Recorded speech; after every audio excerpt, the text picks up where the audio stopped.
नीमच के ग्राम लोलपुरा के किसान कन्हैयालाल ब्राह्मण ने कलेक्टर को शिकायत देकर सामलाती कुएं से सिंचाई की अनुमति, परिवार की सुरक्षा और दोषी पटवारी तहसीलदार पर कार्रवाई की मांग की है।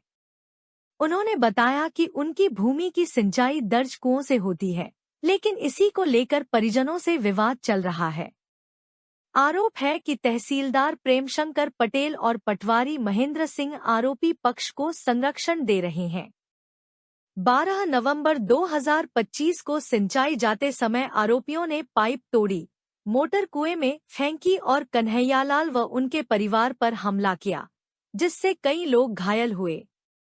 पुलिस 112 को बुलाकर मेडिकल कराया गया। कन्हैयालाल ने मांग की है कि मामले के निपटारे तक उन्हें सिंचाई की अनुमति व सुरक्षा दी जाए तथा संबंधित अधिकारियों पर जांच कर कार्रवाई हो।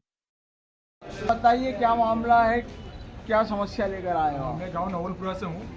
हमें तहसीलदार साहब, प्रेमशंकर जी पटेल साहब और पटवारी साहब जो है उनके खिलाफ कार्रवाई चाहिए, क्योंकि उन्होंने हमसे ना तो कुछ पूछा गया, ना हमसे कोई कागज़ मांगे गए और उन्होंने सामने आवेदन हमने दिया था, फिर भी हमसे कुछ भी नहीं पूछा गया और सामने वाले के पक्ष में पूरा पक्ष कर दिया है उन्होंने कि इनके पास दस्तावेज अवेलेबल नहीं है, जबकि राजस्व विभाग में लिखा हुआ है कि हमारा है कि नहीं है।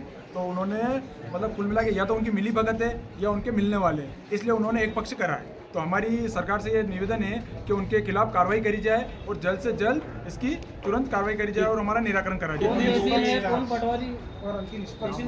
निष्पक्ष जाँच करी जाए। पटवारी साहब तहसीलदार जो थे पहले प्रेमशंकर जी पटेल साहब, इन दोनों ने करा है। इन दोनों ने कैसे करा ये हमें पता नहीं है। सबसे मेन चीज़ कि हमने आवेदन दिया तो हमसे पूछा जाना चाहिए कि आपने आवेदन दिया किस बेस पर दिया, आपके पास क्या प्रूफ है। हमसे कोई प्रूफ नहीं पूछा गया, कुछ भी नहीं पूछा गया और एक पक्ष करा गया। तो हमारी सरकार से निवेदन है कि उनके खिलाफ सख्त से सख्त कार्रवाई करी जाए और निष्पक्ष रूप से जांच करी जाए। कितनी भूमि है जिसका हेरफेर हुआ? अरे कुएं का है, जो हमारा पुश्तैनी कुआं है उसके लिए इन्होंने हेरफेर करा है। कुछ विवाद वगैरह अभी विवाद इसलिए वो मैंने अफीम बो रखी है, मैंने गेहूँ बो रखी है। अगर वो सूखते हैं तो इसमें पटवारी और तहसीलदार साहब की जवाबदारी रहेगी और हमारा अगर अफीम का पट्टे का लाइसेंस निरस्त हुआ है अगर मेरे पापा का, तो इसकी जवाबदारी भी उनकी रहेगी। आपका नाम? मेरा नाम बालमुकुंद नागदा है।